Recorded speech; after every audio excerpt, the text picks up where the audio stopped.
The American market has always been different than other markets around the world, from prior to our founding as a country to today.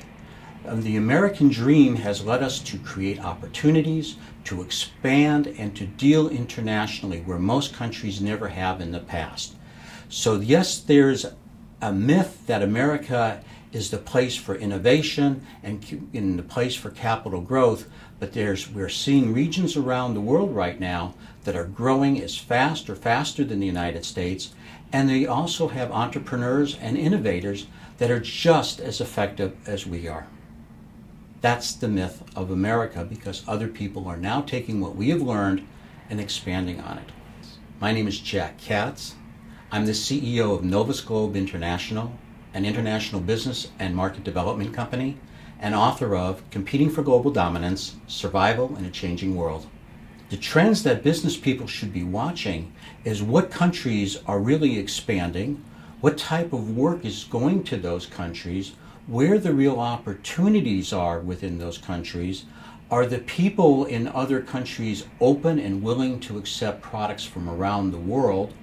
And finally, can we see that there's a change in the way people operate to be effective in dealing with others?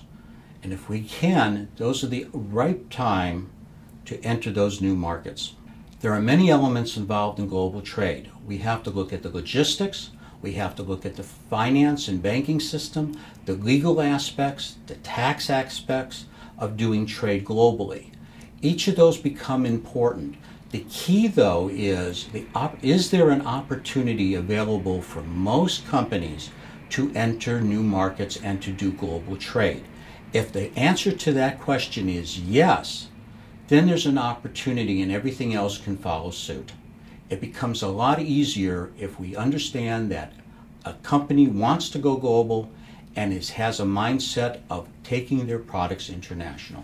Many companies who are successful in their home market fail when they try to go into foreign markets. And the reason is they haven't done the preparation that's required to enter a new market. They may be successful in their home market because it's closed and insular, whereas when they try to expand out into the foreign market, number one, they don't know enough about the market, they don't know enough about the business customs in that market, and they truthfully don't really have the resources. A company can position themselves for global markets by, number one, understanding what's going on in the world.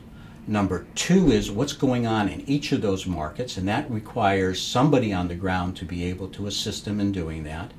What it's going to take from a logistics standpoint to get their product into that market, and that includes the channels, and it includes the lawyers and so forth that's required to be able to do that, and also to understand the customer in those different markets. And then when you do that, then you see that there's a real opportunity for your product, then you can take advantage of that opportunity to enter that market. Companies should consider local channels when they enter new markets, but they also should first understand the differences in each of those markets that they're trying to enter. Because if they do that, then they understand the differences in the channels and what's available to them, which channels are already selling competitive products, how do you market to those channels, what the channels are looking for from that outside company, and really what will it take to become effective through the use of channels in the new market they're going after.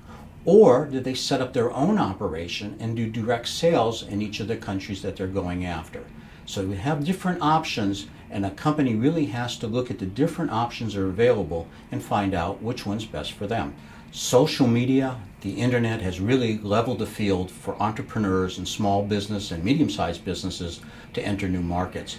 Number one, you have access to everyone who has an internet connection. You have the access to people who can help promote your product through the use of the social media, whether it's Facebook or others around the world. If a person likes your product or understands your product, they now can buy it from no matter what location they are, as long as they have the ability to use a credit card and they have the ability to have access to the internet. So the opportunities that were never available before to companies on an international scale are available to companies not only in the United States, but anywhere else in the world through the use of the internet. Competing for Global Dominance, Survival in a Changing World deals with the issues the solutions that are available to companies both in the United States and also overseas to be able to enter new markets. It was written on the purpose of creating the opportunities to do bilateral trade, but also to be able to create jobs in different countries for the people who want to go and expand their product offerings and their companies on an international basis.